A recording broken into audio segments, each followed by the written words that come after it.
ॐ सदाशिवसमारम्भाम् शङ्कराचार्यमध्यमाम् अस्मदाचार्यपर्यन्ताम् वन्दे गुरुपरम्पराम्। ओम पहले हम लोग जो पाठ करते हैं उसका पाठ कर लेंगे। राम शब्द रूप।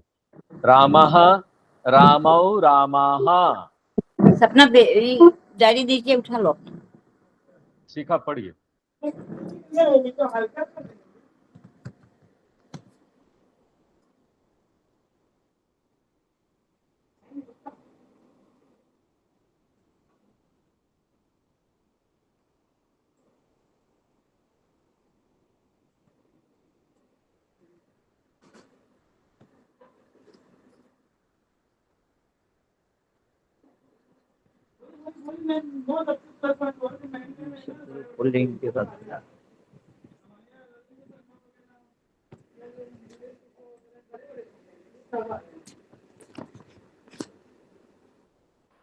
रामः रामौ रामाः।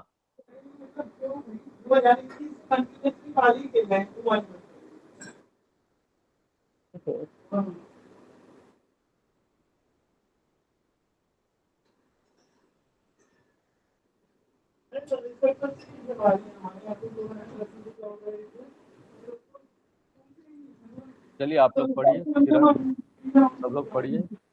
श्याम पढ़िए। सुनाई दे रहा मेरा आवाज? जी आवाज आ रहा है? रामः रामौ रामाः। रामं रामौ रामान्। रामं रामौ रामान्। रामेण रामाभ्यां रामैहि। रामेण रामाभ्यां रामैः। रामाय रामाभ्यां रामेभ्यः। रामाय रामाभ्यां रामेभ्यः। रामात् रामाभ्यां रामेभ्यः। रामात् रामाभ्यां रामेभ्यः। रामस्य रामयोः रामाणाम्। रामस्य रामयोः रामाणाम्। रामे रामयोः रामेषु। रामे रामयोः रामेषु। हे राम हे रामौ हे रामाः। हे राम हे रामौ हे रामाः। सीता सीते सीताः। सीता सीते सीताः। सीतां सीते सीताः।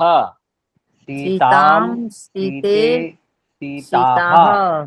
सीतया सीताभ्यां सीताभिः। सीतया सीताभ्यां सीताभिः। सीतायै सीताभ्यां सीताभ्यः। सीतायै सीताभ्यां सीताभ्यः।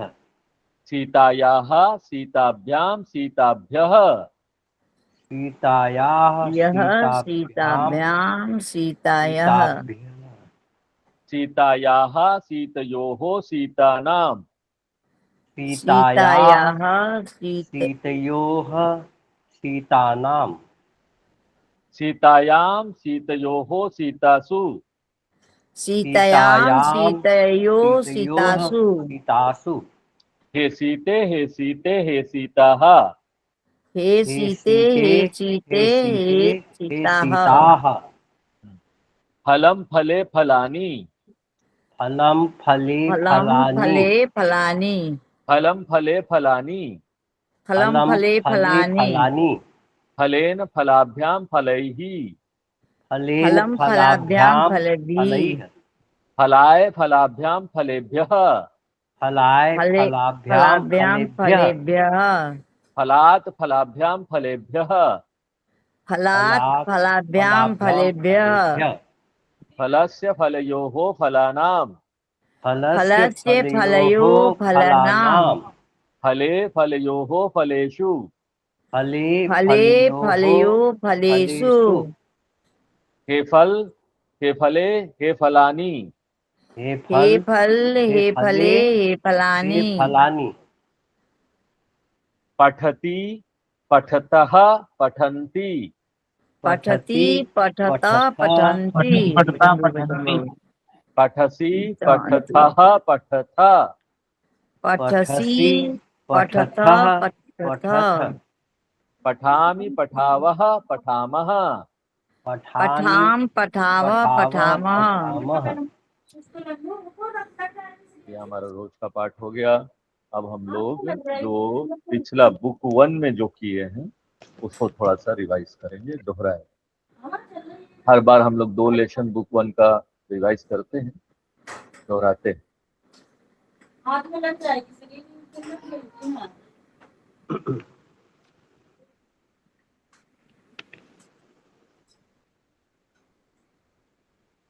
आज 18-19 लेसन हम लोग दोहराएंगे, 18-19 नंबर लेसन। तो 18 नंबर लेसन जो था वो आकारांत स्त्रीलिंग बहुवचन, महिलाः, आहा आहा लग जाता है, छात्राः, छुरिकाः, यानी 2 से ज्यादा महिलाएं, 2 से ज्यादा छात्रा, 2 से ज्यादा वस्तु, छुरी, गदाः, 2 लिखा है, दिखाया है, लेकिन ये 2 से ज्यादा होना चाहिए। गदाः बहुवचन, एक वचन, द्विवचन, बहुवचन। संस्कृत में 3 वचन है, जबकि हिंदी और इंग्लिश में नहीं है। देखो ना मेरा पोता उसमें एक वचन और बहुवचन ही है। संस्कृत में ही द्विवचन भी है। गदाः, अजाः, मधुमक्षिकाः, जैसे अभी हम लोगों ने पाठ किया। सीता शब्द स्त्रीलिंग शब्द है ना, सीता, सीते, सीताः। कोकिला, कोकिलाः, कोकिला हो जाएगा एक वचन, कोकिले हो जाएगा द्विवचन, कोकिलाः हो जाएगा बहुवचन। सारिका का कोई बता सकता है एक वचन द्विवचन? सारिकाः के बहुवचन, तो एक वचन क्या हो जाएगा? सारिका, सारिके, द्विवचन। चटका का क्या हो जाएगा? चटका, चटके। घंटा का क्या हो जाएगा? घंटा, घंटे। घंटा। तो इस प्रकार ये था। इसमें हमने एक व्याकरण में विशेष भी देखा कि आकारांत पुल्लिंग शब्दों के प्रथमा विभक्ति बहुवचन के रूप की ही तरह हरि आकारांत स्त्रीलिंग शब्दों के प्रथमा विभक्ति के बहुवचन के रूप बनते हैं। यानी जो पुल्लिंग का बहुवचन होता है वैसे ही स्त्रीलिंग का भी बहुवचन होता है। जैसे हम लोग पढ़ रहे थे कि रामः, रामौ, रामाः बहुवचन, उसी प्रकार से इसमें सीता में भी बहुवचन उसी प्रकार का होता है। सीताः, रामाः, सीताः, तो ये दोनों का बहुवचन एक जैसा हो जाता है। अकारांत स्त्रीलिंग शब्दों में अंत में विसर्ग लगाने से बहुवचन बनता है। अब इसमें पता कैसे चलेगा? 4 पुत्र खेलते हैं, 4 पुत्रियां खेलती है, तो सुताः खेलंती, सुताः खेलंती, दोनों वो पुत्र भी हो सकता, पुत्री भी हो। तो उसके आगे जो चतवारा है ना, इससे हम लोगों को समझ में आता है चतस्त्रः जो है वो स्त्रीलिंग है, चतवारा जो है वो पुल्लिंग। लिंग का निर्धारण किस संदर्भ में उसका प्रयोग हो रहा है, उससे हम लिंग का निर्धारण करें। फिर हम लोगों को कुछ तत् और किम शब्दों के बारे में भी बताया गया। पूरा उसका एक वचन, द्विवचन, बहुवचन। पुल्लिंग में सह, तौ, ते। सह यानी वह, नपुंसकलिंग में वह को तत् बोल देते हैं, स्त्रीलिंग में वो सा बोल देते हैं। सह, तत्, सा। उसी तरह से प्रश्नवाचक जो है कह, किम, का। तो इसमें महत्वपूर्ण चीज जो बताया था, जो हम लोगों को ध्यान देने की जरूरत है, वो द्विवचन में नपुंसकलिंग में और स्त्रीलिंग में एक जैसा है। देखो, ते, ते, के, दिख रहा है? ते, ते, के। और पुल्लिंग में जो है वो बहुवचन, इसका नपुंसकलिंग स्त्रीलिंग का द्विवचन जैसा होता है, लेकिन उसमें हम पुल्लिंग में क्रिया से हम समझ जाएंगे। अगर बहुवचन होगा, क्रिया का बहुवचन लग रहा है, ते पठन्ति, तो हमको समझ में आ जाएगा ये ते पुल्लिंग वाला ते है, नपुंसक स्त्रीलिंग वाला नहीं है। लेकिन अगर नपुंसक स्त्रीलिंग में से गाने, हाँ, ते पठंती, है ना, ते पठंती से हम लोगों को समझ में आ गया कि हाँ भाई ये वो है। तो प्रसंग से नपुंसक लिंग तथा स्त्रीलिंग के द्विवचनों के रूपों को रूप जो है वो स्पष्ट हो जाता है। और जो ये बहुवचन वाला है पुल्लिंग का बहुवचन है, और नपुंसक लिंग का जो स्त्रीलिंग का नपुंसक लिंग का द्विवचन है, वो क्रिया उसको स्पष्ट कर देती है। और नपुंसक लिंग और स्त्रीलिंग में डिफरेंस करने के लिए हमको प्रसंग देखना पड़ेगा, प्रसंग क्या है। तो ये 18 नंबर लेसन था। फिर 19 नंबर लेसन में इसी का वाक्य बनाना हमको सिखाया गया कि वाक्य कैसे बनाए। प्रथम पुरुष बहुवचन, बालिकाः प्रक्षालयन्ति, क्रिया वैसे ही रहता है, संस्कृत में क्रिया नहीं बदलेगा, चाहे वो स्त्रीलिंग के लिए हो चाहे वो पुल्लिंग के लिए, जबकि हिंदी में वो बदल जाता है। हिंदी में क्या है, हिंदी में हो जाएगा कि लड़का खाता है और लड़की खाती है, लेकिन संस्कृत में लड़का लोग खाते हैं, बहुत सारे लड़के हैं, लड़की लोग खाती है, लेकिन संस्कृत में क्या होगा, बालिकाः प्रक्षालयन्ति हो जाएगा और बालकाः प्रक्षालयन्ति हो जाएगा। दोनों केस में चाहे वो स्त्रीलिंग हो पुल्लिंग हो, क्रिया बदलेगी, क्रिया हो जाएगी, क्रिया का कोई लिंग नहीं। खादंती खादंती रहेगा, कूर्दंती कुर्दंती रहेगा, नृत्यंती नृत्यंती रहेगा, चाहे महिलाः होगा या नरः नराः जनाः हो। ठीक, तो इस प्रकार से ये बहुवचन का रूप है। बहुवचन में क्रिया जो है वो नहीं बदलती, ऐसे ही रहेगा। तो अगर महिलाः नृत्यंती है तो इसका एक वचन क्या हो जाएगा, महिला नृत्यति, क्या हो जाएगा, एक वचन महिला नृत्यति। हाँ, और द्विवचन क्या हो जाएगा, महिले नृत्यतः। बहुत अच्छा। व्याकरण में हमने कुछ नई चीज देखी, इसमें एक नई चीज अव्यय। अव्यय शब्द कौन सा शब्द है, वो ऐसा शब्द है जो बदलता नहीं है संस्कृत में, उसको अव्यय बोलते हैं। यानी कि देखो यहाँ पर बहुवचन है तो गच्छन्ति लगेगा, एक वचन है तो गच्छति लगेगा, और ता है तो यहाँ पर सह लगेगा या सा लगेगा, स्त्रीलिंग है तो उसी प्रकार से वचन के अनुसार ये बदल जाएगा। लेकिन ये जैसे है ना, कुछ एक शब्द यहाँ वहां कहाँ, ये संस्कृत में एक जैसा लगता है।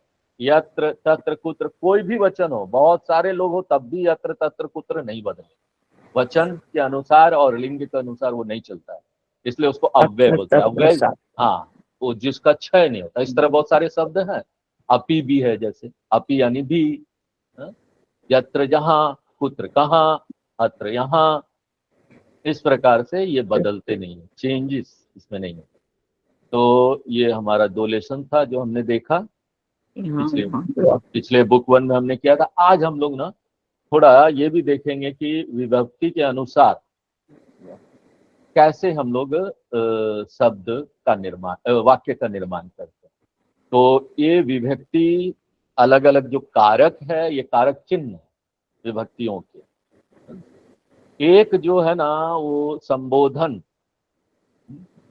है, एक अधिकरण है, संबंध है, अपादान है, संप्रदान है। नीचे से देखो तो करण है, कर्म है, कर्ता, कर्ता कर्म करण संप्रदान अपादान संबंध, दिखाई दे रहा है ना, अधिकरण संबोधन। तो प्रथमा विभक्ति में हो गया ने का चिन्ह लग गया, द्वितीय विभक्ति में को, तृतीया में से।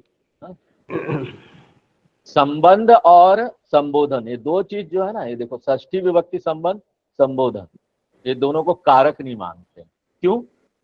कारक और इसमें क्या, विभक्ति में क्या अंतर है? कारक और विभक्ति में ये अंतर है कि कारक ना क्रिया के लिए जरूरी है ना। हाँ, कारक जो है वो 6 कारक हैं, वो क्रिया के लिए जरूरी है। तो ये हो गया प्रथमा कर्ता ने द्वितीय कर्म को तृतीय करण से के द्वारा, चतुर्थी संप्रदान को के लिए पंचमी अपादान से पृथक होने को, षष्ठी संबंध काके की, सप्तमी में पर संबोधन हे भो अरे। हाँ, तो इसके अनुसार हम लोग अभी कुछ अभ्यास भी करते हैं।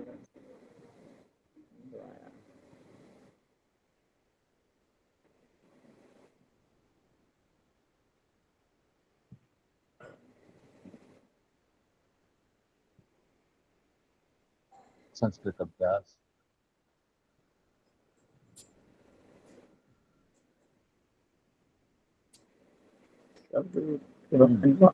शब्द रूप। अब हम लोग देख रहे हैं राम शब्द, हम लोगों ने पढ़ा राम शब्द, रामः, रामौ, रामाः, प्रथमा विभक्ति, तृतीय विभक्ति, तृतीय शब्द दिया हुआ। अब बताइए, राम खाता है, कौन करेगा अनुवाद? ऊपर दिया हुआ है, विभक्ति के अनुसार कीजिए। राम खाता है, राम आगच्छति। नहीं, खाता है, खा रहा है ना, खाता है, खादति, खादति, खादति। तो क्या होगा? राम का क्या हो जाएगा? रामः। रामा। क्या विभक्ति, कौन सा विभक्ति है ये? पहचान। प्रथमा विभक्ति। कौन सा वचन है? एक वचन। दिख रहा है ना, छोटे हैं लेकिन दिख रहा है ना। अनुवाद देखिए, रामः खादति। अच्छा, दूसरा देखिए, वह राम को देखता है। वह का क्या है संस्कृत? और राम को देखता है, इसमें देखो ऊपर रामो पश्यति है, ऊपर देखो ना। को किसमें लगता है? कौन सा विभक्ति में? को छोटे छोटे दिख रहा है। रामम, रामम, रामम। तो सह रामम पश्यति। सह रामम पश्यति। समझ में आ गया ये विभक्ति का यूज कहाँ पर है? मैं आपको क्रॉस करके दिखाना चाह रहा हूँ, है ना। राम को। जब भी कोई वाक्य बनाइए, कनेक्ट कीजिए इससे। वाक्य को आपको विभक्ति से कनेक्ट करना। वहां पर वाक्य में जो संज्ञा है, क्रिया तो बदलेगा नहीं। क्रिया भी मैंने बता रहा हूँ आपको, क्रिया लेते जाइए। क्रिया क्या है? खाता है क्रिया है, देखता है क्रिया है, ठीक है। लेकिन विभक्ति किसमें लगेगा? वह राम को, वह राम ने खाया। अच्छा, तीसरा, बालक राम के साथ खेलता है। अब आप देखिए विभक्ति में क्या लगेगा, कनेक्ट कीजिए उसको विभक्ति के साथ। बालक राम के साथ खेलता है। राम के बता दीजिए, राम के कौन सा होगा? सह जहां भी होगा ना, साथ में खेलता है, तो उसमें तृतीय विभक्ति लगेगी। बालक राम के साथ खेलता है, क्या लगेगा? करेक्ट कीजिए, तृतीय विभक्ति लगेगी। बालका रामेण सह क्रीडति। वाह वाह, रामेण सह। बालक क्या हो जाएगा? बाल। ये बालक कौन सा विभक्ति हो जाएगा? ये भी बालक रामेण सह, राम के साथ बालक क्रीडति। हाँ, बालकः रामेण सह क्रीडति। राम के लिए जल लाओ, कनेक्ट कीजिए विभक्ति से। राम के लिए जल लाओ। रामाय जलम आगच्छत। ठीक है, चलेगा। रामाय, ये तो ठीक है। राम के लिए आगे देखें, रामाय जलम आनय, लेके आओ, राम के लिए जल लेके। राम से ज्ञान मिलता है। अब कनेक्ट करो इसमें, राम से। विभक्ति देखो, कौन सा विभक्ति लगेगा वो भी बताओ। पंचमी लगेगा। रामात लगेगा। रामात, राम से हो गया, ज्ञान मिलता है, ज्ञानम मिलती। रामात अच्छा, ये राम का घर है, ऊपर करेक्ट करो विद्या। राम का गृहम् अस्ति। रामस्य षष्ठी विभक्ति है। रामस्य गृहम् अस्ति। एतद् रामस्य गृहम् अस्ति। राम में बहुत गुण है, कनेक्ट करो विभक्ति से। राम में बहुत गुण है। रामो, राम में बहु गुणम अस्ति। हाँ, रामे सप्तमी विभक्ति देखो, है ना। रामे सप्तमी है ना। राम में बहुत गुण है। रामे बहवः गुणाः सन्ति। हे राम यहाँ आओ, हे राम हे राम ही होगा, वही होगा। हे राम हाँ, हे राम हे राम अत्र। अत्र क्या चीज है संस्कृत में, अभी हमने बताया था। अत्र को क्या बोलेंगे संस्कृत व्याकरण की दृष्टि हे से? राम यहाँ आओ, अत्र आगच्छति। अत्र आगच्छ, तो अत्र जो है वो क्या बोलेंगे व्याकरण की दृष्टि से? यहाँ क्या है अभी अब्बे बताया था, अव्यय। अव्यय। अत्र जो है अव्यय। पहचाना ना, बहुत सारी चीज पहचान में आई। हाँ, अब हम लोग सीता में चलते। सीता, सीता गाती है, तो यहाँ पर सीता क्या है? स्त्रीलिंग हाँ, सीता। स्त्रीलिंग सीता, प्रथमा विभक्ति। सीता गाती है, गायति। गायती। गायती। सीता गायती। गायति। राम सीता को देखते हैं, तो सीता को कौन सा विभक्ति? राम सीताम सीतौ पश्यति। सीताम, पश्यति। सीताम पश्यति। रामः सीताम। देखो कितना आसान हो गया ना, विभक्ति के साथ। हमेशा संस्कृत व्याकरण में शब्द, जब भी आप वाक्य देख रहे हैं उसको, उसमें पहले आप देखिए विभक्ति कौन सा है, वचन कौन सा है, बताना भी है हमको विभक्ति कौन सा है, वचन कौन सा है। गीता सीता के साथ जाती है। गीता सीतायै सह गच्छति। नहीं, चतुर्थी नहीं होगा। सीतया, गीता सीतया सह गच्छति। गीता सीतया सह गच्छति। ठीक है, बहुत अच्छा। गच्छति। गीता सीतया सह गच्छति। ठीक, सीता के लिए फूल लाओ। गीतायै सीतायै पुष्पम सीतायै आनयत्। पुष्पम आगच्छति। आनयत् लेके आनय। हाँ, आनय। आनयति। सीतायै पुष्पम आनय। सीता से दूर मत जाओ। सीतायै पंचमी। सीतायाः, सीतायाः दूर मत जाओ। सीताय दूरम मा गच्छ। गच्छति। हाँ, मा गच्छ नहीं था। यह सीता की पुस्तक है। चलो, ये क्या होगा? षष्ठी विभक्ति। षष्ठी विभक्ति क्या है?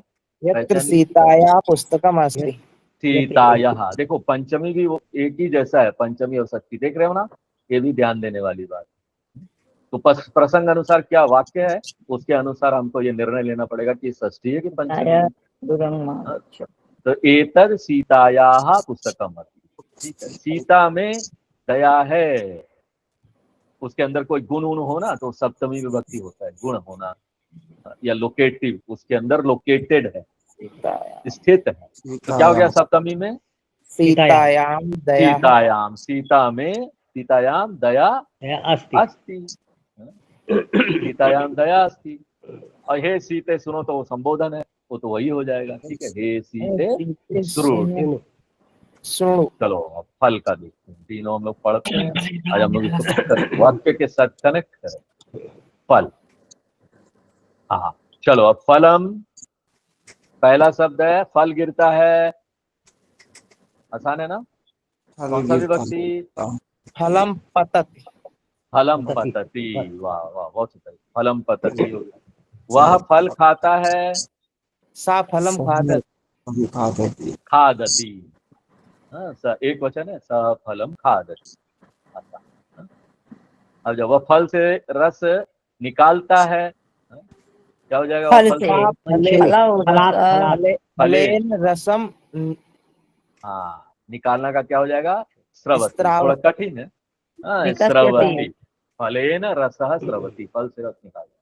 फल के लिए वृक्ष लगाओ। चौथा, चतुर्थी क्या हो गया? फल के लिए देखो, फलाय वृक्ष। फलाय, हाँ वृक्षम, हाँ रोपय। रोपय, फलाय वृक्षम रोपय। अच्छा ठीक है। अब फल से बीज निकालता है, अलग कर रहा है। अलग करने के लिए कौन सा विभक्ति लगता है? अलग करने के लिए पंचमी। फलात, है ना? फलात, फल से बीज निकालता है। बीज निकालता है, क्या होगा? निकलता है।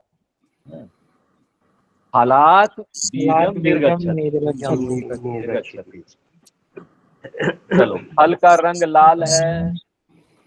षष्ठी, फल फलस्य, फल फल रंग का फलस्य वर्णः, रक्ता रंग क्या है संस्कृत में? रंग वर्णः रक्तः अस्ति, लाल। फल में मिठास है, लोकेटिव सप्तमी, फल में क्या आ गया? मिठास फले करेक्ट, फले, मधुर अस्ति, फले फले मधुर अस्ति, माधुर्यम अस्ति, माधुर्यम, मिठास माने माधुर्यम। हे फल तुम मीठे हो, हे फल तुम मधुरम अस्ति। तो तीनों को हमने देखा कि कैसे विभक्ति के साथ कनेक्ट हुआ। तो ये तो हो गया संज्ञा। दो चीज होती है संस्कृत, संज्ञा उसमें सब कुछ आ जाएगा, विशेषण वगैरह सब कुछ इस विभक्ति में आ जाएगा। क्रिया को छोड़कर हमको व्याकरण में वाक्य में बाकी चीज का निर्धारण इसके अनुसार करा, उसके विभक्ति के अनुसार। क्रिया का निर्धारण क्या होगा? पुरुष का, पठति पठता पठन्ति, है ना। क्रिया में क्या? तीन पुरुष, प्रथम पुरुष, मध्यम पुरुष, उत्तम पुरुष। प्रथम पुरुष जिसके बारे में बात की जाए, जैसे वह, राम, बालक, नाम हो उसका, या वह हो। मध्यम पुरुष यानी तुम, उत्तम पुरुष यानी मैं। इस चीज को याद रखें। तो मैं पढ़ता हूँ, क्या होगा? अहम पठामि, अहम पठामि, सही है। तुम लिखते हो, तुम लिखसी, तुम लिखसी, क्योंकि वो मध्यम पुरुष हो जाएगा। वह जाता है, ये दिखा हुआ इसमें, देखिए प्रथम पुरुष एक वचन लगेगा। सा गच्छति, सह गच्छति। हम दोनों, अहम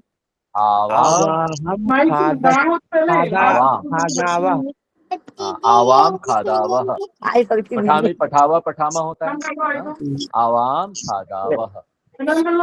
तुम दोनों खेलते हो, मध्यम पुरुष द्विवचन, तुम दोनों क्रीडावः,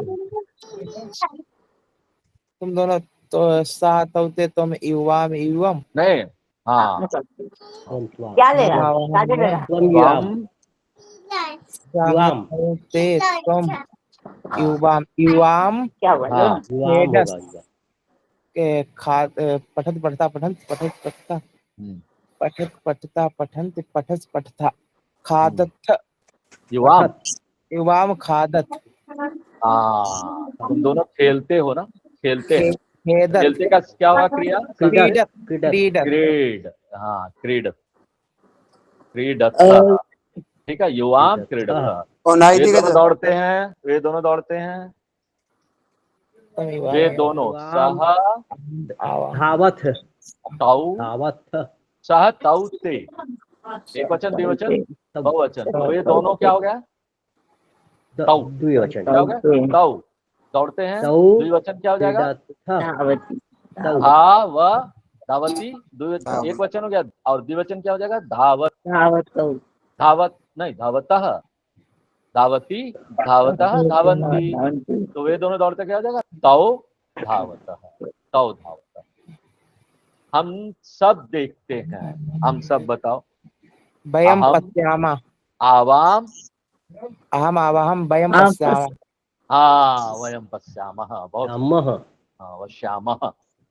हाँ, तुम सब हंसते हो, युवाम युवाम हाँ युवाम हसति, यूयम, यूयम, तुम सब, यूयम हसता, हसता, विसर्ग भी नहीं लगेगा, हसता।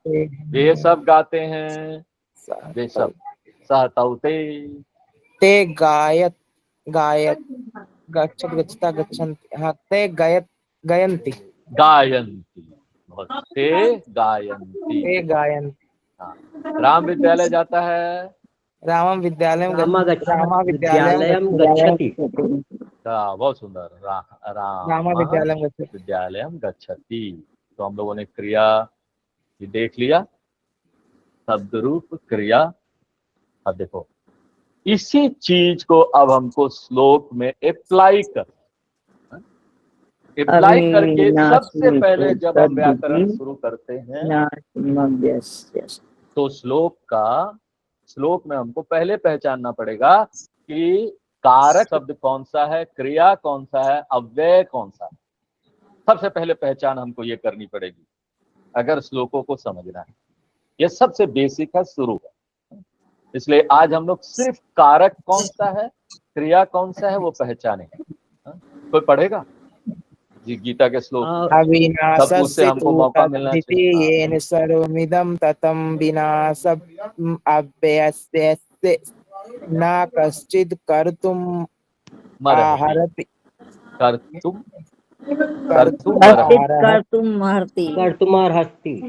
कर्तुम अर्हति। तो अविनाशी बताओ, ये क्रिया है कि कारक है? इन दोनों में से अविनाशी क्रिया। क्रिया कैसे? क्रिया यानी कुछ करना हुआ ना। अविनाशी कुछ हो रहा नहीं ना। कारक ठीक है। कारक है कि क्रिया है कि अव्यय है बताना है। तू अव्यय वेरी गुड। तद सर्वनाम हाँ वो कारक में आ जाएगा वो भी। हाँ ठीक है। तद विधि हाँ पहचाना पड़ेगा। स्कूल भेजने से अच्छा इसमें नाम लिखा।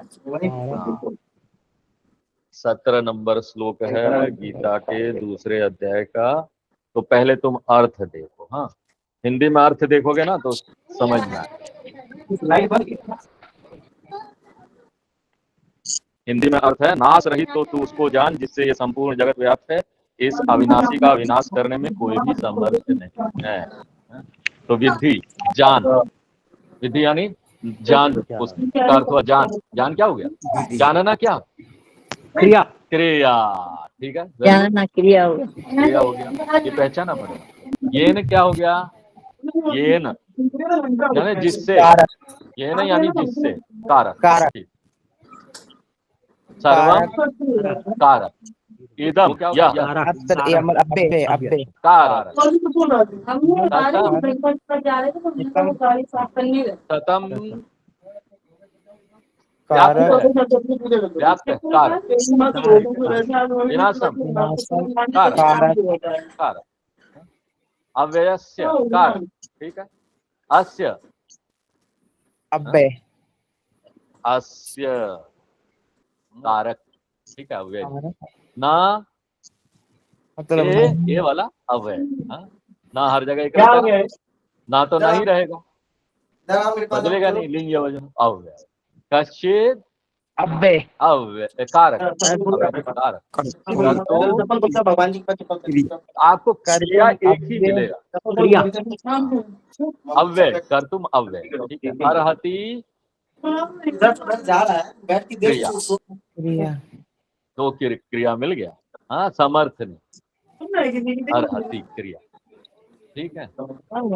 अब आगे चले हम लोग अगला श्लोक। चलो कोई पढ़ेगा? पढ़िए। अंतवंत इमे देहा नित्यस्योक्ता शरीरिणः अनाशिनो प्रमेयस्य तस्मात् युद्धस्व भारत। अंतवंत यानी जो चीज नाशवान है उसको अंतवंतः विसर्ग लगा। अंतवंतः क्या होगा? ये कारक या क्रिया? कारक। इमे यानी ये सब, कारक हिंदी में ये सब कारक। देहा यानी शरीर, ये क्या होगा? कारक। नित्यस्य कारक यानी नित्य रूप।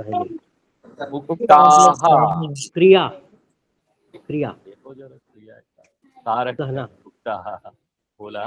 शरीरिणः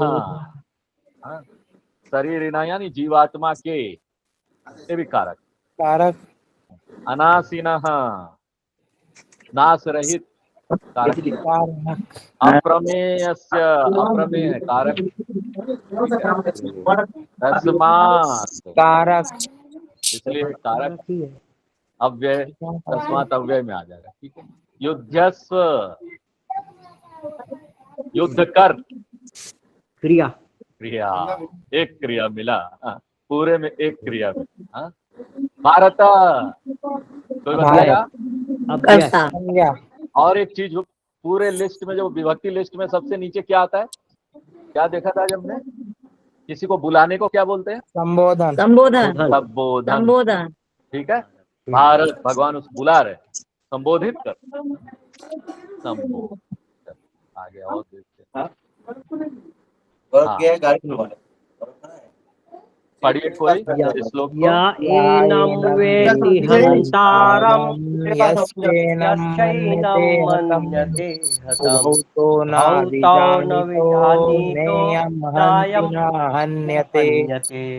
हाँ, तो कोई एक इसका अर्थ भी पढ़िए। किताब है किसी के पास? हिंदी वाला छोटी किताब है, हिंदी का अर्थ पढ़िए। यह एनं वेति हन्तारं यस्यैनं मन्यते हतं भूतो न विजानीतो नेयं हन्यते। यह मतलब जो, कोई पढ़ो, कोई अर्थ किताब खोल के अर्थ पढ़िए। अध्याय 2, अध्याय 2 का, हाँ, अध्याय 2 का 19 नंबर श्लोक। अध्याय 2 19 नंबर श्लोक। 19। हाँ, जो इस आत्मा को मारने वाला समझता है तथा हाँ। जो इसको मरा मानता है, वे हाँ। दोनों ही नहीं जानते, क्योंकि यह आत्मा वास्तव में न तो किसी को मारता है और न किसी के द्वारा मारा जाता है। ठीक है, आगे खाए यह मतलब जो क्या होगा? कारक या क्रिया? जो मतलब क्रिया, कारक, क्रिया नहीं, कारक। ठीक है, एनम, एनम माने इस आत्मा को, कारक कारक।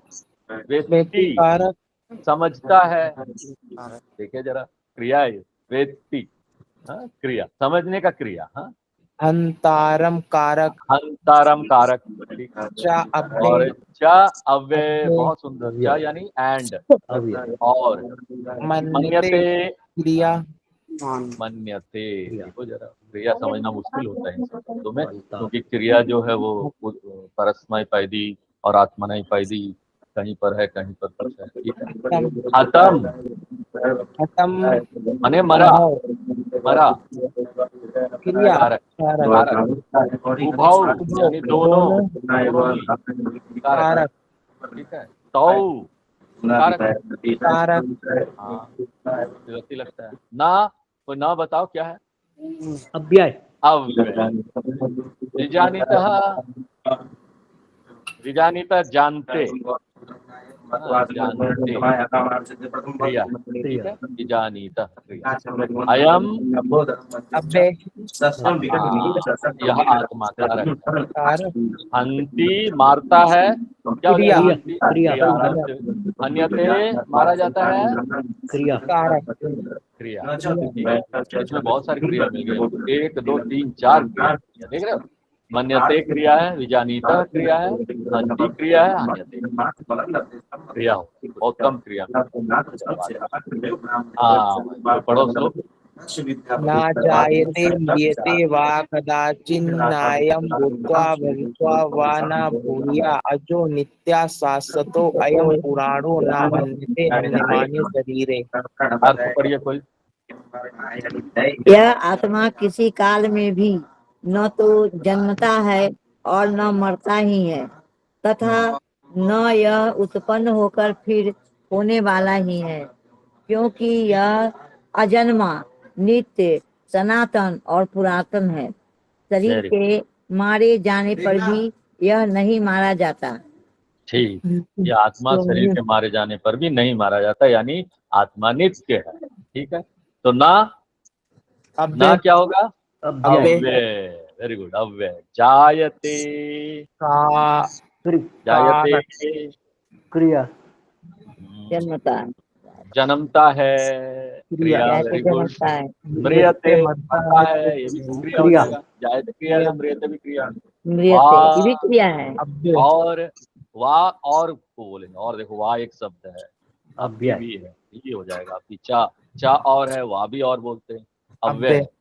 हाँ, कदाचित, हाँ, अव्यय कदाचित, किसी काल में भी, अव्यय। Very good. अयम, अयम हो गया यह कारक कारक, भूतवा, क्रिया। हाँ, भूतवा उत्पन्न होकर क्रिया। Very good. अव्यय है, अव्यय। भूतवा उत्पन्न, क्रिया नहीं। भविता, भविता होने वाला ही आप क्रिया है। क्रिया। भूयः, भूय यानी फिर, अव्यय। ठीक है। अजह, ये तो सबको पता होगा। अजह, अजह कारक। कारक। हाँ, नित्य अजह कारक। नित्य, ये भी नित्य है। कारक। कारक अजन्मा है, नित्य है आत्मा। हाँ, क्या होगा? कारक। शाश्वत है, आत्मा शाश्वत है। अव्यय। वो तो रहा नहीं है क्रिया, तो कारक ही होगा, है ना। पुरान, आत्मा बहुत पुराना है, उसका कब से है पता ही नहीं हमको, है ना। पुराण क्या हो जाएगा? कारक ना। कारक। कारक। अन्यते, ये तो क्रिया। सबको पता। क्रिया, वेरी गुड। अन्य माने, ये भी पता हो जाएगा। मरना। क्रिया। हाँ, क्रिया कारक है। कारक। अन्य माने कारक है, क्रिया नहीं होगा। हाँ, मारे जाने पर। शरीर। शरीर, कारक हाँ, शरीर के कारक। कारक। तो क्रिया कितना है देखो जरा, अव्यय कितने सारे मिल गए इसमें। हाँ? अव्यय अव्यय 4 नाम मिल गया, 5। वहां मिल गया, कदाचित इतना अव्यय मिलता नहीं। भूतवा अव्यय मिल गया, भूय अव्यय है। हाँ? क्रिया कितने मिल गए? भूया। जायते, म्रियते, 3 ममिता, हन्यते। 4। कभी कभी क्रिया पहचानना भी कठिन होता है गीता के नियते। श्लोक को। हाँ? क्रिया ही पहचानना, तो समझिए सबसे पहला बेसिक चीज ये है कि हम किसी भी श्लोक को देखेंगे उसमें ये पहचाने कि कौन सा कारक है, कौन सा क्रिया है, कौन सा अव्यय। ये पहचान हमारी बहुत स्पष्ट हो जाएगी। आगे पढ़ो कोई। आज हम लोग यही करेंगे, बाकी नया वेदा विनाशिनं नित्यं ययेनं यमव्ययं कथं स पुरुषः पार्थ कं घातयति हन्तिकम्। तो वेदा, वेदा क्या हो गया? वेद। हे पिता पुत्र अर्जुन, जो पुरुष इस आत्मा को नाश रहित, नित्य, अजन्मा और अव्यय जानता है, वह पुरुष कैसे किसको मरवाता है और कैसे किसको मारता है? वेद जानता क्रिया। है। क्रिया। देखिए जरा, क्रिया। Very good. वेद जानता है क्रिया। अविनाशीनम, ये तो कारक ही होगा। हाँ, कारक। नित्यम, नित्य है। अव्यय। कारक, अव्यय। कारक। ये भी कारक, कारक। एनम, एनम क्या हो गया अर्थ? इस आत्मा को, एनम, ये भी कारक। हो गया कारक। अजम यानी जो अजन्मा है, आत्मा कभी जन्म नहीं लेता, अजन्मा, कारक। अव्यय, आत्मा का क्षय, अव्यय का अर्थ है क्षय नहीं होता, अव्यय माने नष्ट नहीं। थोड़ा थोड़ा करके जैसे हमारा शरीर नष्ट हो रहा है, नहीं होता। कारक। क्या होगा? कारक, अव्यय। सह कारक, पुरुषः आसान से कारक। बताओ जल्दी। कारक। पार्थ, जल्दी बताओ। संज्ञा। नाउन हुआ। बुला रहे हैं उसको। कथम सपुरुष पार्थ, संबोधन। संबोधन। भगवान पार्थ अर्जुन को पार्थ बोल रहे हैं। अर्जुन, संबोधन। हे अर्जुन, घातयत क्रिया। हे अर्जुन हो अर्जुन यानी अर्जुन। कारक। घातयति, क्रिया। क्रिया। हंति, क्रिया। क्रिया। मारता है। दो क्रिया है। कितने मिल गए यहाँ? 3 क्रिया मिल गए। एक तो वेद जानने की क्रिया है, घातयति, एक क्रिया हो गया। हंति, घातयति यानी मरवाता है, हंति यानी मारता है। एक क्रिया मरवाता है, मारता है और जानता है। 3 क्रिया मिल गया इसमें। 3 एक क्रिया अव्यय हुआ। मिल गया, एक वेदा संबोधन मिल गया, बाकी सारा कारक। आगे घातयति। पढ़ो भाई। वासांसि वासांसि जीर्णानि यथा विहाय नवानि गृह्णाति नरोपराणि तथा शरीराणि विहाय जीर्णानि अन्यानि संयाति नवानि देहि। जैसे मनुष्य पुराने वस्त्रों को त्याग कर दूसरे नए वस्त्रों को ग्रहण करता है, वैसे ही जीवात्मा पुराने शरीरों को त्याग कर दूसरे नए शरीरों को प्राप्त होता है। वासांसि क्या अर्थ है? वासांसी हिंदी अर्थ वस्त्रों को, वस्त्रों को, वस्त्रों को, तो क्या हो जाएगा ये? कारक, कारक, आसानी से। जीर्णानी पुराने, जीर्णानी का अर्थ पुराने। पुराने, कारक, कारक पुराने वस्त्रों को, शरीर भी पुराना हो जाता ना वस्त्र की तरह। यथा, अब्बे, यथा, तथा, अव्यय, वेरी गुड। देखो सब पहचानने लगे। विहाय, कारक, विहाय त्याग कर, क्रिया, अव्यय। अब्बे, नवानी, थोड़ा सा कंफ्यूजन, नवानी नए, नए कारक। गृह्णाति, गृह्णाति हो गया ग्रहण करता है, ग्रहण करने की क्रिया है ये ना, क्रिया, ग्रहण क्रिया, ठीक है। नरह, नरह, आराम से बोल सकते, कारक, कारक। कारक, अपराणी, अपराणी का अर्थ है दूसरे, दूसरा, दूसरा कपड़ा ले, तो कारक हो जाएगा। हाँ कारक, कारक। तथा, अब्बे, वैसे ही अव्यय, वेरी गुड। शरीरानी शरीराणि, यानी शरीरों कारक, को लग गया तो कारक ही होगा, विभक्ति लगेगा। अन्यानी, अन्यानि, दूसरे, अन्यों को, हाँ कारक हो। संयाति यानी संयति, प्राप्त होता है, प्राप्त होता है तो क्रिया, क्रिया, क्रिया, वेरी गुड। देही, जीवात्मा, क्रिया, कारक, हाँ कारक, जीवात्मा है ना, देही, जीवात्मा को देही बोलते हैं। तो इसमें देखो कितने कारक क्रिया हो गए, वासांसी, जीर्णानी, यथा और व्याय, देखो अव्यय दो, अव्यय तीन, तथा तीन अव्यय मिल गए हमको, और क्रिया मिल गया कितना? दो क्रिया, गृह्णाति, संयाति, ये दो क्रिया हम लोग आराम से पहचान लेंगे इसको। अगला पढ़ो कोई। नैनम छिन्दन्ति शस्त्राणि, नैनम दहति पावक, नैचैनं वेदयन्त्यापो न शोषयति मारुतः। अर्थ पढ़िए किरण। इस आत्मा को शस्त्र नहीं काट सकते, इसको आग नहीं जला सकती, इसको जल नहीं गला सकता, और वायु नहीं सुखा सकता। तो पहला है ना बता दो कोई, बहुत बार देखते हैं। अब्बे, अव्यय, ना अव्यय। एनम, एनम माने इस आत्मा को, कारक, ठीक। छिन्दन्ति, काट सकते हैं, क्रिया, क्रिया, वेरी गुड। शस्त्राणी, शस्त्राणी यानी शस्त्र, शस्त्राणी यानी बहुत सारे शस्त्र। शस्त्र को कारक, दहती, क्रिया, जला सकती, जला क्रिया, सकती है, क्रिया, वेरी गुड। पावकः, क्रिया, यानी आग, पावक, आग को पावकः बोलते हैं। कारक, कारक, च क्या हो जाएगा? अब्बे, अव्यय, वेरी गुड, च अव्यय। क्या बोल रहे हैं, जो अर्थ बता रहे हैं उनका वायस अच्छा हो। अच्छा ठीक, वो सब लोग चुप हो जाएंगे ना तो बता, क्लियर आए अर्थ बताते समय। एक बार हम भी रिपीट कर देंगे तो ठीक। क्लेदयंती, क्लेदयंती क्या है बताओ? क्लेदयंती जला सकता है, क्रिया ही होना चाहिए, क्रिया ही होगा, अंत। आपह, आप यानी जल, जल, कारक, कारक।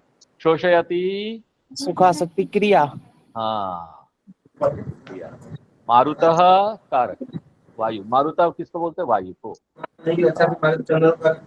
कितने हो गए देखिए, अवय हमको दो मिल गया, ना और दो अवय, इसमें क्रिया देखो बहुत मिल गया भाई, कितना मिलता नहीं। छिन्दन्ति और दहती, क्लेदयन्ति, शोषयति, यानी क्या? छिन्दन्ति यानी काट सकते हैं, दहती यानी जला सकती है, क्लेदयन्ति यानी गला सकता है, शोषयति यानी सुखा सकता है। आगे का श्लोक, 9वां श्लोक देखें, चलो पढ़ो। अच्छेद्योयम अच्छेद्योयम यदा योयम क्लेद्योऽस्तोऽस्य एव च नित्यः सर्वगतः स्थाणुश्चलोऽयं सनातनः। देखो, गुरुवार को शाम को 5 बजे पाठ क्लास होता है, उसमें हम अच्छा से पाठ करना सिखाते हैं। वहां जो सीखोगे यहाँ पर उसको अच्छा से पढ़ अप्लाई कर। तो उस क्लास में भी आना जरूरी है, शाम 5 बजे वाला जो पाठ का क्लास होता है। यही सब श्लोक हम पाठ करना और जब आप पाठ करना सिखाएंगे तो आपको यहाँ मौका मिलेगा, यहाँ पर आपको। चलो, अच्छेद्य क्या है भाई? क्रिया। हाँ, अच्छेद्य देखो भाई, कारक है, क्रिया नहीं। हाँ, अच्छेद्य नहीं तो उसको किया जा सकता। हाँ, अयम अच्छेद्य। अब्बे हाँ, अब अयम क्या है? कारक। कारक। अदाह्य क्या? ये भी कारक है। अतः अक्लेद्य क्या? ये भी कारक है। ये कारक। असोष्य अव्यय। ये क्रिया होगी। कारक। कारक। एव अब्बे अव्यय। चा भी क्या होगा? अब्बे अव्यय। अव्यय। नित्य नित्य है ना? अव्यय। कारक। कारक सर्वतः है, कारक। स्थाणु है, कारक। कारक। अचला है, कारक। सनातन है, सनातना पुराना कारक। क्रिया है ही नहीं, बिना क्रिया के भी शब्द क्रिया है ही नहीं गुरुजी। बन सकता है। एक चीज सीखने को मिला, बिना क्रिया के भी हो सकता है ना? बिना क्रिया के बन गया है। इसमें दो अव्यय हमको मिल गए, एव और च। एव च। पढ़िए कोई। अव्यक्तोऽयं चिन्तयोऽयं विकार्योऽयं मोच्यते तस्मादेवं विदित्वैनं नानुशोचितुमर्हसि। अब एक किरण जी आप अर्थ बताइए। अर्थ। यह आत्मा अव्यक्त है, यह आत्मा अचिंत्य है, हाँ। और यह आत्मा विकार रहित कहा जाता है। इससे हे अर्जुन, इस आत्मा को उपयुक्त प्रकार से जानकर तू शोक करने को योग्य नहीं है। हाँ। अर्थात तुझे शोक करना उचित नहीं है। शोक करने के योग्य नहीं है, अर्थात यह आत्मा अव्यक्त है, यह आत्मा चिंत्य है, यह आत्मा विकार रहित है। कहा जाता है इससे, हे अर्जुन, इस आत्मा को उपयुक्त प्रकार से जानकर तू शोक करने के योग्य नहीं है, अर्थात तुझे शोक करना उचित नहीं है। यानी तुमको दुखी होना उचित नहीं है, क्योंकि इस आत्मा को तो कुछ किया ही नहीं जा सकता, सब लोग आत्मा है यहाँ पर, ये बता रहे हैं। तो अव्यक्त क्या हो गया? अव्यक्त है, अव्यक्त नहीं है, अव्यक्त कारक। कारक। अयम यह आत्मा कारक। कारक। अचिंत्य, कारक। उसका चिंतन नहीं किया जा सकता, विचार नहीं किया जा सकता, कारक। अविकार्य, उच्यते कहा जाता है, ये क्रिया। उच्यते क्रिया। क्रिया ते क्रिया। ठीक है। तस्मात् अब्बे अव्यय, वेरी गुड। एवं अब्बे अव्यय, वेरी गुड। विदित्वा जानकर, हाँ जानकर। क्रिया क्रिया नहीं, अव्यय। क्रिया नहीं, कंफ्यूजन होता है। हाँ, विदित्वा जानकर लगेगा, अव्यय। एनम, इस आत्मा को, इसका अर्थ है इस आत्मा को कारक। कारक, वेरी गुड। ना अब्बे अव्यय। अनुशोचितुम नहीं समझ, जैसे कभी कभी नहीं पता चलता ना, निराश नहीं होना, क्योंकि आगे हम लोग एडवांस संस्कृत में जाएंगे ना, फिर ये विदित ये सब भी पहचानना। आज तो पहला दिन है शुरू ना, हम लोग इतना समझ गए, कितना समझ गए देखो। तो ये भी अब हमारे लिए कोई ऐसी नहीं रहेगी। धीरे धीरे करके ना हर एक ग्रंथ में, हर एक श्लोकों को हम आराम से देखते साथ बोल देंगे ये कारक है, ये क्रिया। तो पहला अभ्यास, ऐसे अभ्यास करते करते हम समझ। अनुशोचितुम शोक करने के, अव्यय। अर्हसी योग्य नहीं है, क्रिया है, एक क्रिया मिला। अर्हसी, ना अर्हसी मतलब शोक मत करो, शोक मत करो। अर्हसी एक क्रिया, उच्यते दो क्रिया मिला, बाकी सब कारक है। अव्यय, तस्मात् अव्यय है, एवं अव्यय है, विदित्वा अव्यय है, न अव्यय है, असोचितुम अनुशोचितुम अव्यय। आज देखो हम लोगों ने, हाँ विवेक आपका पहला क्लास है, बहुत अच्छा है, संस्कृत पढ़ा हुआ था। तो इस प्रकार से कभी कभी हम लोग आगे नहीं बढ़ेंगे, पीछे ही रिवीजन करके विशेष क्लास इस तरह से कर दिया। आज विशेष क्लास समझ लो। अब आगे का जो 18 नंबर लेसन आज होना था, वो अब हम लोग अगले सप्ताह में करेंगे। तो आज हम लोग यहीं विराम देते हैं। ओम पूर्णमदः पूर्णमिदं पूर्णात् पूर्णमुदच्यते पूर्णस्य पूर्णमादाय पूर्णमेवावशिष्यते।